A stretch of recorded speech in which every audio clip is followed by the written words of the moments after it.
ये तब की बात है जब सीता जी को रावण श्री राम तथा लक्ष्मण की अनुपस्थिति में हरण कर ले गया था। जब तक दोनों वापस लौटे सीता जी कुटिया में नहीं थी। ये देख श्री राम व्याकुल हो उठे। वे समझ नहीं पा रहे थे कि आखिरकार सीता गई कहाँ और उनकी खोज में दोनों जंगल की ओर निकल गए। कुछ दूर जाने पर उन्होंने एक गिद्ध को जख्मी हालत में देखा। वो अपने आखिरी श्वास ले रहा था। वो था जटायु। उसने बताया कि उसने श्री राम की पत्नी सीता को देखा है। लंका के दुष्ट राजा रावण उसे अपने साथ ले गया है। वो सीता जी को रावण से छुड़ाने का प्रयास ही कर रहा था, जिस दौरान रावण ने उस पर तीखा प्रहार किया। ये बताते हुए जटायु ने अपनी आखिरी सांसें ली, जिसके बाद श्री राम और लक्ष्मण ने जटायु का अंतिम संस्कार किया।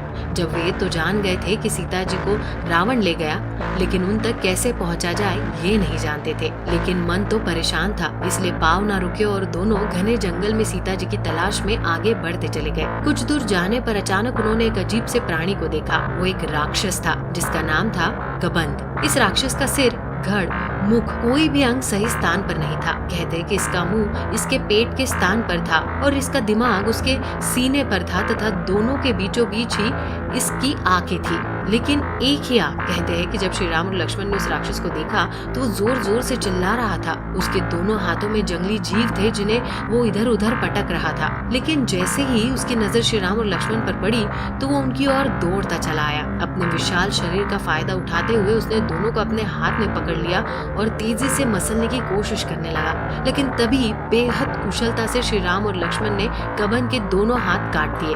हाथ कटकर धरती पर गिरे दोनों राक्षस की कैद से छूट गए। दूसरी ओर कबंध स्वयं भी दर्द से कहरा रहा था और जमीन पर गिरा हुआ था। अपने सामने श्री राम को देख वो समझ गया कि वे कौन है। वो विनम्रता पूर्वक श्री राम की ओर बढ़ा और बोला, हे देव, मैं तो आप ही का इंतजार कर रहा था। मैं जानता था कि मुझ जैसे पापी को इस दंड से मुक्ति देने के लिए आप जरूर आएंगे। कबंध ने बताया कि वो पिछले जन्म में एक ऋषि पुत्र था, लेकिन वो कुछ दुष्ट मिजाज का था। वो तपस्या में लीन अन्य ऋषियों को तंग करता और राक्षसों जैसे वेश बनाकर उनकी साधना भंग करने पहुंच जाता। उसकी उन्हीं हरकतों से तंग आकर एक ऋषि ने उसे हमेशा के लिए राक्षस बनने का श्राप दे दिया, जिस कारणवश वो इस अजीबोगरीब कबंध राक्षस के वेश में जंगल में भटक रहा था। लेकिन आज वो श्री राम द्वारा मुक्त हुआ है। अपनी मुक्ति से प्रसन्न होकर उसने श्री राम से वहां आने का कारण पूछा। तब मालूम हुआ कि वे दोनों उस घने जंगल में माता सीता की खोज में आए हैं, जिसे दैत्य रावण अपने साथ ले गया है। वजह जानने पर कबंध हैरान हो गया और श्री राम को सचेत करने लगा कि रावण बेहद अहंकारी दैत्य है। वो काफी बलशाली है।